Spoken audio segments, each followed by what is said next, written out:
नमस्कार मंडळी, आज मी बनवते आहे वांग्याची भाजी. त्यासाठी लागणारं सर्व साहित्य मी इथे रेडी करून घेतले आहेत. सोबत कांदा खोबऱ्याचं वाटण सुद्धा घेतलं आहे 2 चमचे.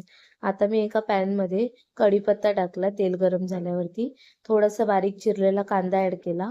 कांदा व्यवस्थित भाजला की त्यामध्ये मी टोमॅटो ॲड केला एक छोटा. त्यानंतर टोमॅटो सुद्धा आपल्याला व्यवस्थित तेलावरती फ्राय करून घ्यायचा आहे. अर्धा चमचा आलं लसूणची पेस्ट ॲड केली आणि व्यवस्थित मिक्स करून घेतली. आता मी इथे मसाल्यांमध्ये हळद, लाल तिखट, धने जिरे पूड, गरम मसाला, चवीनुसार मीठ आणि थोडंसं गूळ सुद्धा ॲड केला आणि हे आपल्याला मिक्स करून घ्यायचं आहे. मसाल्यांना तेल सुटेपर्यंत आपल्याला मिक्स करायचं आहे आणि थोडं आपण त्याच्यामध्ये पाणी सुद्धा ॲड करूया आणि नीट आपल्याला हे मिक्स करून घ्यायचं आहे. आता मसाले व्यवस्थित फ्राय झाले की मी इथे कांदा खोबऱ्याचं वाटण 2 चमचे ॲड केलं आणि वांगी सुद्धा पातळ चिरलेली आहेत उभी, ही सुद्धा ॲड केली आणि व्यवस्थित आपल्याला ही मिक्स करून घ्यायची आहेत.